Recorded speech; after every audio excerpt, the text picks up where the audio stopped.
Selon une étude menée par le Centre national du livre parue en mars 2017, les Français lisaient toujours autant et leur pratique numérique progressait avec un fort développement des achats de livres en ligne au détriment de la librairie.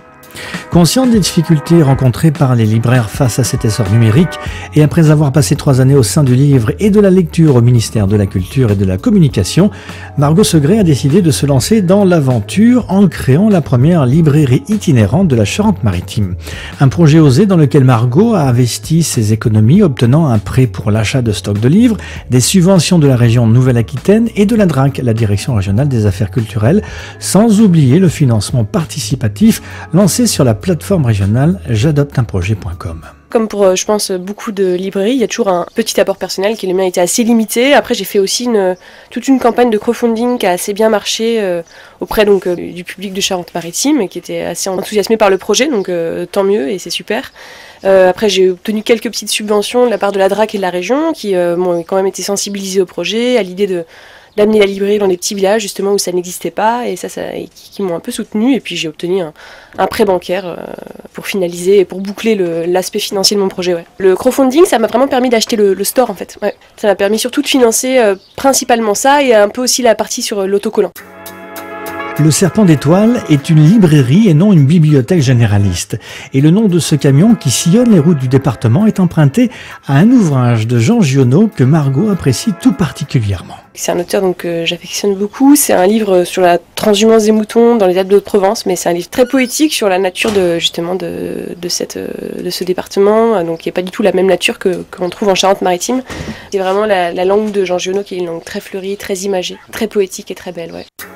Pour installer sa librairie itinérante, Margot Segré a dû convaincre plusieurs municipalités de la communauté d'agglomération rochelaise et de l'île de Ré afin d'accueillir à l'année, dans des communes rurales en proie parfois à la désertification, cette librairie itinérante. J'avais commencé à sélectionner des communes qui pourraient être intéressées, des communes où il fallait qu'il y ait un certain dynamisme culturel, une bibliothèque qui fonctionne assez bien, des communes qui soient assez éloignées de La Rochelle, avec un certain nombre d'habitants minimum quand même, quoique ça soit pas le seul critère pour que ça fonctionne, c'est vraiment plutôt le dynamisme de la population.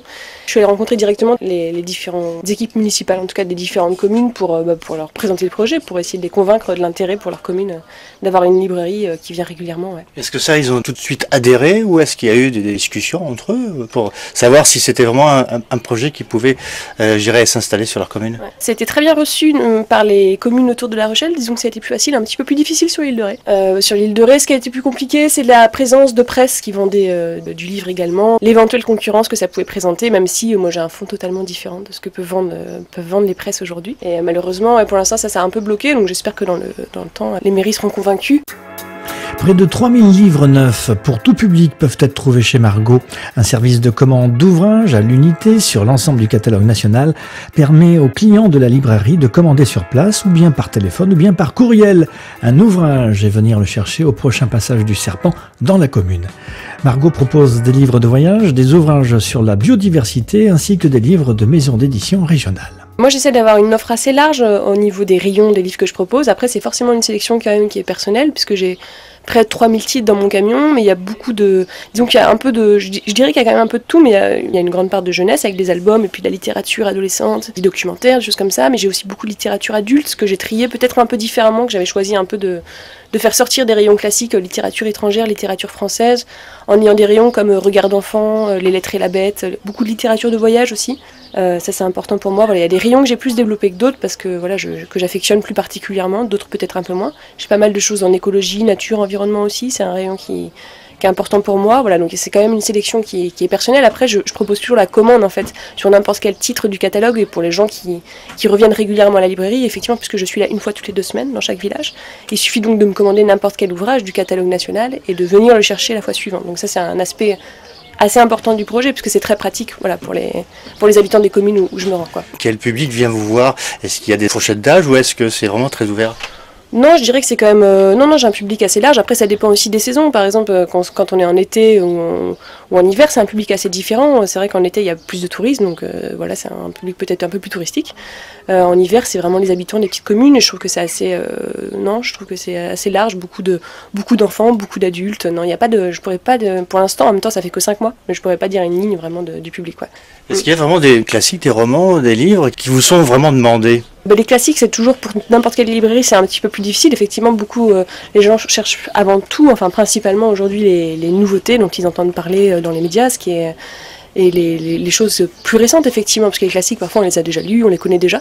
Mais moi j'essaie d'avoir une offre assez importante aussi dans les titres classiques effectivement. En les sortant justement des rayons un peu traditionnels, c'est important de pouvoir en reparler, de resensibiliser les gens qui n'auraient peut-être pas lu certains classiques, comme moi j'aurais pas lu certains classiques aussi, et voilà, les découvrir de cette façon.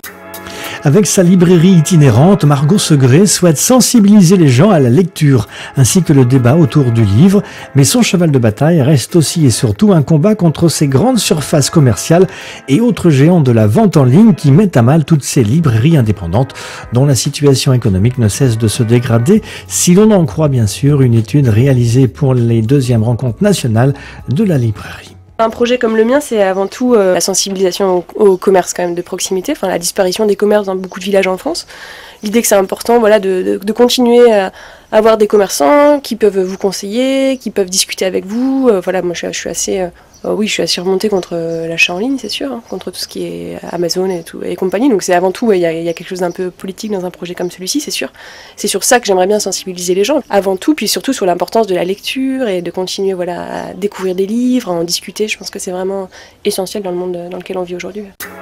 Le Serpent d'Étoile vous attend peut-être sur votre commune. Pour le savoir, rendez-vous sur le site internet du serpentétoile.fr.